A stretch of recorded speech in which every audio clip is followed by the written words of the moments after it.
உலகில் புத்திசாலிகள் தோற்றுப் போகிறார்கள், திறமையானவர்கள் வறுமையில் வாடுகிறார்கள். ஆனால் முட்டாள் என்று கிண்டல் செய்யப்பட்டவர்கள் ஜெயித்துக் கொண்டே இருக்கிறார்கள். ஏன் தெரியுமா? அவர்களிடம் இருக்கும் அந்த ஒரு பிடிவாதம் உங்களிடம் இருக்கிறதா? இன்று சாக்குகளை தூக்கி எறியுங்கள், வெற்றிக்கான ரகசியத்தை பார்ப்போம். சரியாக ஒரு விஷயம் சொல்லட்டுமா? தோல்வி உங்களை அழைக்காது. ஆனா கன்சிஸ்டன்சி இல்லாததுதான் உங்களை நாசம் பண்ணும். 90% பேரு திறமை இல்லாததால தோல்வியடைவதில்லை. கன்சிஸ்டன்சி இல்லாததாலதான் தோல்வியடைகிறார்கள். அனைவருக்கும் வணக்கம். நீங்கள் வாழ்க்கையில் பெரிய வெற்றி பெறணும்னா ஒரு சீக்ரெட் மட்டும் போதும். அது என்னன்னா கன்சிஸ்டன்சி, தொடர்ச்சி. இந்த உலகமே ஃபாலோ பண்ணுது. அதை எக்ஸ்பிளைன் பண்ணிய புத்தகம் திங்க் அண்ட் க்ரோ ரிச். இன்றைய வீடியோல எப்படி கன்சிஸ்டன்சி டெவலப் பண்ணலாம், எதனால் நாம அதை மெயின்டைன் பண்ண முடியல, அதை மாஸ்டர் பண்ணினா என்ன சேஞ்ச் வரும், எல்லாமே ஒரு பவர்ஃபுல் ஸ்டோரி பிராக்டிக்கல் மெத்தட்ஸ் உடன் பார்க்க போறோம். இன்று நாம் பார்க்கப் போவது உலகப் புகழ் பெற்ற நெப்போலியன் ஹில் எழுதிய திங்க் அண்ட் க்ரோ ரிச் புத்தகத்தின் மிக முக்கியமான பாடம், கன்சிஸ்டன்சி, தொடர் முயற்சி. சாக்குப்போக்குச் சொல்லும் உங்கள் மனதை அடக்கி, இரும்பு போன்ற பிடிவாதத்துடன் உங்கள் இலக்கை அடையப் போவது எப்படி? வாங்க, ஒரு வாழ்க்கை மாற்றும் கதைக்குள் நுழைவோம். சுமார் 100 ஆண்டுகளுக்கு முன்பு எட்வின் சி. பார்ன்ஸ் என்ற ஒரு இளைஞன் இருந்தான். அவரிடம் பணம் இல்லை, பெரிய படிப்பு இல்லை, வசதியான பின்னணி இல்லை. ஆனால் அவரிடம் ஒரே ஒரு விஷயம் இருந்தது, தாமஸ் ஆல்வா எடிசனுக்கு பங்காளியாக, பார்ட்னர், மாற வேண்டும் என்ற வெறி. 1. சாக்குகளை தகர்த்தல். அவன் நினைத்திருந்தால், என்னிடம் ரயில் டிக்கெட் வாங்க பணம் இல்லையே, எடிசன் என்னை சந்திப்பாரா என்று 1000 சாக்குகள் சொல்லியிருக்கலாம். ஆனால் அவன் சரக்கு ரயிலில் ஒளிந்து பயணம் செய்து எடிசனின் அலுவலகத்தைச் சென்றடைந்தான். 2. ஆரம்பத் தோல்வியைக் கண்டு அஞ்சாமை.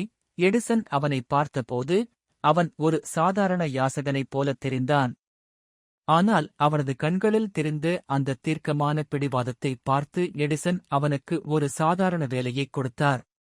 அவன் எடிசனுக்கு பார்ட்னர் ஆகவில்லை, வெறும் தரையைச் சுத்தப்படுத்தும் வேலையாள் ஆனான். 3. காத்திருக்கும் கலை.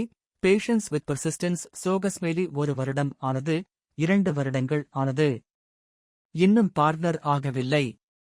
நாம் எதற்கு இங்கே கஷ்டப்பட வேண்டும் என்று அவன் விலகவில்லை.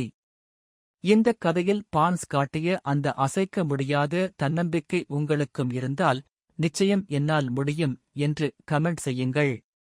4. வாய்ப்பு வந்தபோது பாய்தல். எடிசன் ஒரு புதிய கருவியைக் கண்டுபிடித்தார், எடிசன் டிக்டேட்டிங் மெஷின். அவரது விற்பனை பிரதிநிதிகள் யாரும் அதை விற்க முடியாது என்று கைவிட்டனர். ஆனால் பார்ன்ஸ் இதற்காகவே காத்திருந்தான். நான் இதை விற்கிறேன் என்று களமிறங்கினான். அவன் காட்டிய பிடிவாதத்தால் அந்த மிஷன் மிகப்பெரிய வெற்றி பெற்றது. இறுதியில் எடிசனின் பிசினஸ் பார்ட்னர் ஆனான் பார்ன்ஸ். அவன் கொண்டு வந்த அந்த ஒரு பிடிவாதம் அவனை கோடீஸ்வரனாக்கியது. காமெண்ட் பண்ணுங்க, நான் தினமும் முன்னேறுவேன். Key points to be consistent. Definiteness of purpose. தெளிவான நோக்கம். சோகஸ்மெலி உங்களுக்கு என்ன வேண்டும் என்பதில் தெளிவாக இருங்கள். குழப்பம் இருந்தால் சாக்குகள் பிறக்கும். Burning desire. தீராத தாகம். சோகஸ்மெலி தோல்வி வந்தாலும் இன்னொரு முறை முயற்சிப்பேன் என்ற வெறி இருக்க வேண்டும். The power of will. மன உறுதி. சோகஸ்மெலி எதிர்மறை எண்ணங்கள் மற்றும் உறவினர்களின் கிண்டல்களை புறக்கணிக்கும் மனப்பக்குவம். Master mind alliance. உங்களை ஊக்குவிக்கும் நண்பர்கள் அல்லது வழிகாட்டிகளுடன் இணைந்திருங்கள். நிஜ கால உதாரணம். Real life example. J.K. Rowling. J.K. Rowling சோகஸ்மெலி ஹாரி பாட்டர் கதையை எழுதியபோது அவர் ஒரு ஒற்றை பெற்றோர், கையில் காசில்லை, கடும் மன அழுத்தம். 12 பதிப்பகங்கள் அவரது புத்தகத்தை நிராகரித்தன. 13வது பதிப்பகம் ஓகே சொன்னது. அந்த 12 முறை வேண்டாம் என்று சொன்னபோதும் அவர் தன் கதையை மாற்றவில்லை, முயற்சியையும் விடவில்லை. அதுதான் பிடிவாதம். நண்பர்களே, வெற்றி என்பது ஒரு விபத்து அல்ல, அது ஒரு பழக்கம். நீங்கள் இன்று ஒரு வேலையை தொடங்கிவிட்டு, நாளை மூட் இல்லை என்று விட்டால், தோல்வி உங்களை தேடி வரும். சாக்குப் போக்குகள் உங்கள் வளர்ச்சியைத் தடுக்கும் சிறைச்சாலைகள்.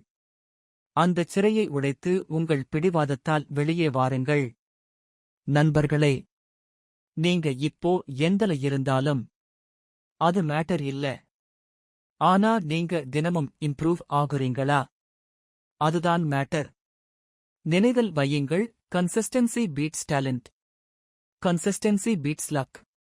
Consistency beats everything. இந்த வீடியோ உங்களுக்கு வேல்யூ கொடுத்திருந்தா லைக் பண்ணுங்க, ஷேர் பண்ணுங்க, காமெண்ட் பண்ணுங்க உங்கள் கோல் என்னன்னு. இது உங்கள் புத்தா சஸ்திரா, நீங்க வெற்றி பெறணும். அதுக்காக தான் இந்த சேனல்.